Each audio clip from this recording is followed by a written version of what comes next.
দেখতে ভয়ঙ্কর, মুখের অংশ ততোধিক ভয়ঙ্কর। মুখের একদম সামনে রয়েছে চোষক, সেই চোষকের উপর ছোট ছোট ধারালো প্রচুর দাঁত।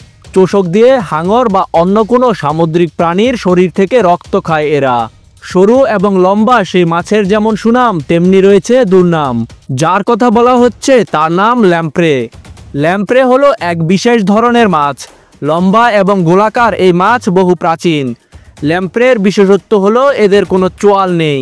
চোয়ালের বদলে মুখের মধ্যে অসংখ্য ক্ষুদ্র দাঁত রয়েছে। এর ফলে এদের দেখতে ঠিক মাছের মতো নয়, সামুদ্রিক দানবের মতো লাগে। চোয়াল থাকে না বলে খাবার ধরে খেতে পারে না ল্যাম্প্রে। জলজ প্রাণীদের গায়ে নিজেদের গোলাকার মুখ লাগিয়ে তাদের রক্ত শুষে খায়। সে কারণে এরা সম্পূর্ণ পরজীবী প্রাণী হিসেবেই বেঁচে থাকে। অন্য জলজ প্রাণীদের গায়ে অসংখ্য দাঁতযুক্ত মুখ দিয়ে আটকে থাকে ল্যাম্প্রে। এই পদ্ধতিতেই এক জায়গা থেকে অন্যত্র যাতায়াত করে এই প্রাণীদের সঙ্গে।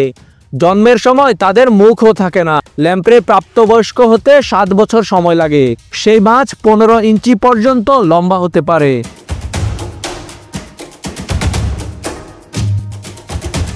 ইউরোপের একটা অংশের মানুষের কাছে ল্যাম্প্রে মাছ খুব প্রিয়। বিশেষ করে পর্তুগালের নাগরিকরা সেই মাছ খেতে খুব পছন্দ করেন। পর্তুগালের মতো দেশে ল্যাম্প্রে মাছ রান্না করা হয় সেই মাছের রক্ত দিয়েই। মনে করা হয় রক্তে ভিজিয়ে রাখলে বা রক্ত দিয়ে রান্না করলে ল্যাম্প্রের স্বাদ আরও বেশি বেড়ে যায়। আবার অনেকের মতে ল্যাম্প্রে অন্য প্রাণীর রক্ত শুষে খায় বলেই নাকি শাস্তি হিসাবে তার রক্তেই তাকে রান্না করা হয়। ভয়ঙ্কর দর্শন সেই মাছ নাকি খেতে দারুণ পছন্দ করতেন জুলিয়াস সিজার। ল্যাম্প্রে নিয়ে এরকম নানা কথা শোনা যায়। আজও প্রতি বছর জানুয়ারি থেকে এপ্রিল ল্যাম্প্রে উৎসব পালন করে পর্তুগাল। এই সময় পর্তুগালের প্রতিটি রেস্তোরাঁয় এই পদ পাওয়া যায়। ইউরোপের অনেক দেশে উপভোগ্য হলেও উত্তর আমেরিকার মানুষেরা আবার ল্যাম্প্রে মাছকে ভয় পান। উত্তর আমেরিকার গ্রেট লেকে বৃহদাকার ল্যাম্প্রের দেখা মেলে, কিন্তু সেখানকার মানুষের কাছে সেগুলো জলজ দানব। বড় বড় মাছ বা অন্যান্য জলজ প্রাণীর শরীর থেকে চোষক দিয়ে রক্ত শুষে নিয়ে তাদের মেরে ফেলে ল্যাম্প্রে।